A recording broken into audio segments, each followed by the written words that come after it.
Hello everyone and welcome back to my YouTube channel. If you're meeting me for the first time, my name is Winnie, a teacher trainee in England.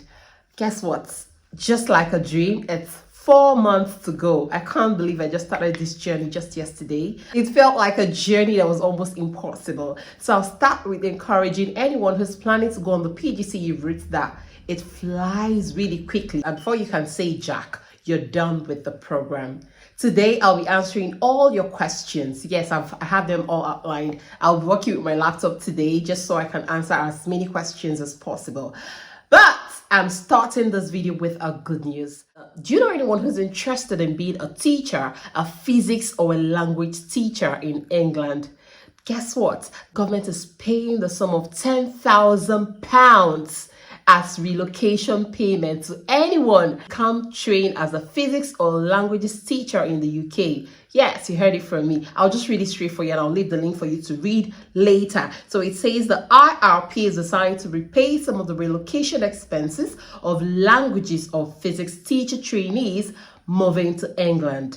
If you're eligible, you receive a single payment of £10,000 from the Department for Education around the end of your first term training in England. You will not have to pay this money back. Nice one. Now I wish I did sciences. So if you know anyone who's good at physics that really wants to teach, either currently teaching or has the degree and would like to be a physics or a language teacher, now is that time for the person to just apply. You'll be paid, you're not refunding the money, and you get the training, and then you can move with your family. I think that's a very good news. Who would want to travel with full sponsorship? We've been looking for bursaries and sponsorship. Now, this is one of it. If you're a physics teacher or languages, you'll be paid £10,000 if you're eligible. And the eligibility has to be have good grades in physics, and probably you must have done a first degree in that area. Okay, so I think it's just good you try it out. The link is there. I'll put it up on the screen now. So you go there and read, start the process and see how it goes. I'm rooting for you. So the first question I have is, I'll be reading down, please pardon me. How long are the deadlines for your assignment? So for the PGCE program, like I earlier mentioned, PGCE program, it's not like the graded one where you have your distinction, merit and pass and all of that. It's just a pass or fail. So we have, for my uni, we have 4 different assignments which we've done. I think the least time we've had is just like 6 weeks. Yes, that's the minimum, because usually it's from 6 weeks and above. From the time you're given, like I was given this last one just before we went on the holiday. I think it was on June. I was given June and I'm to submit it October. So that's like 3 months or more. So there's ample time for you to actually do your assignments and turn it in. And believe me, the assignment is just research based. It's something you can do. Yes, it's part of the course and it's something you can do. So we have good time. To work on the assignments. So the second question is can PGCE students come with dependents? When I came in, I would have said yes. Now, the rule that binds the master student still binds the PGCE student. So from January 2024, sadly, we're not allowed to come in with our dependents. So we that came in earlier, yes, I came in with my dependents, and other people on the program came in with their dependents. So you will not be allowed to come with your dependents. But I will say something here. See, if you're a math teacher, computer teacher, physics teacher, chemistry, biology, have I mentioned computer? You see these getting STEM courses. See, that shouldn't even be a challenge. I would say it's best you take on the program. It's just about 9 months. And after then, for sure, you're securing sponsorship. I'm not even joking. It's more difficult or challenging for those of us in primary and special education needs. But you see the STEM courses, they're in high demand. And you're currently and still on the shortage occupation list. So that should be the list of your problems, because just 9 months you concentrate, get the program done with, and then you move with all the people you want to move with. Okay, number 3 is there time for a side hustle? Baby, imagination. Don't mind me. Who doesn't like money? Same as any other master's students, we are entitled to 20 hours of work. Yes, 20 hours. But the problem there is we are on placement Monday to Friday. At the resumption of school time, 7:30 till about 4. So if you're able to get a job, maybe a night work or a weekend job, then perfect. I'll speak for myself. Yes, I've been able to do my 20 hours. When I just came in, I was lucky. I got a job even before my program started. I came in December and I got a job January. Because I know how the program is, I chose a weekend job where I work Saturday and Sunday. 10 hours, and that's the 20 hours is complete. And there was this other job which I had to do at night, Friday nights. I do that from 10 p.m. until 7 a.m. I go back home, rest, prepare myself. Then on Saturday night, so that's Friday and Saturday night, 9 hours, and then you have 18. So if you're ready, if you're strong, of course you'll find something. But will that pay your school fees? I doubt. You can do the math. Like I'm earning £11.60 per hour times 20 hours. Would that be enough to pay your tuition? So that takes us to the next question. That is question number 4. Would you be able to work and complete your payments? Carry your chair, let me tell you. See, even for those that are doing a master's program that has 2 days, that take 2 days lecture, it is still very difficult to work 20 hours and pay your tuition. So the best advice I would give for anyone going on the PGCE journey is, if you can, pay half of that money. Yes, please. Pay half of the money and as more as you can pay. So that when you come in, you're not faced with a challenge that comes with the course, the program, the intensity, and then you're thinking about money. That would not be what you would want for yourself. So if you can, pay as much as you can pay. And then when you come in, it's just little things that maybe you have to cover up. Remember, besides the school fees, you have the accommodation to settle, you still have little bills, and you have transportation to your placement school. So all these things need money. And so it's best you're prepared for that 1 year you're sacrificing for this program. Those that even came in with their spouses, maybe their spouses are working to make up the school fees. But I just want to advise you, let's say you're coming alone by yourself. You have to make thorough plan. Be sure you pay at least half of your tuition. That would save you a lot so that the pressure doesn't get too much on you.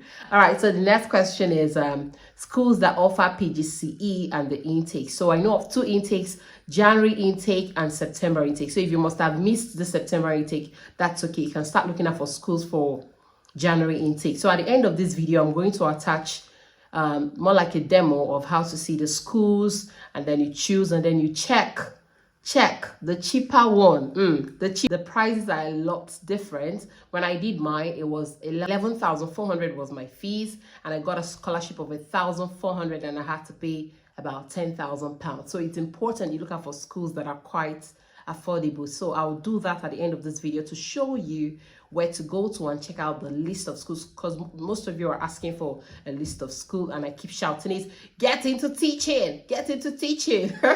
The site is there and everything is there, the process, everything, all the instruction, everything is outlined there. But I'll show you a little demo at the end of this video. The next question is your placement paid for? No, it is not paid for. It's free service. It's voluntary. It's community service. You're not being paid for. However, the benefit is that you have people to reference you. You have, for every school you go to, your mentor can reference you for job application, and then you add that school as a place of experience. And of course, you know, UK experience matters a lot. So they are not paying us. It's free. The next question is duration of the course. The course is not less than 10 months. Not less than 10 months. I started January and I'll be ending November. Remember, I took out half of July and the whole of August. So give and take, it's about just 10 months. 10 months, yeah. It's a 10 months program. Intense! I'll stress on that word.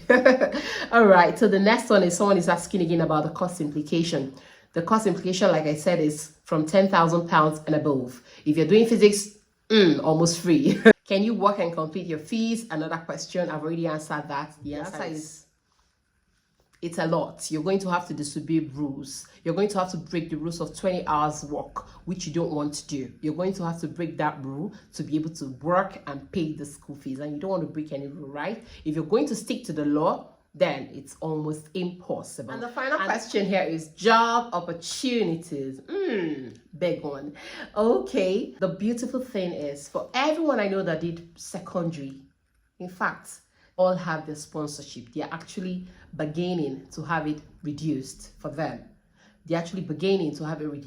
So yes, there are job opportunities. Now, for those of us in primary, are there job opportunities? Yes. The challenge with the primary is that you have to convince them to make them know you need sponsorship.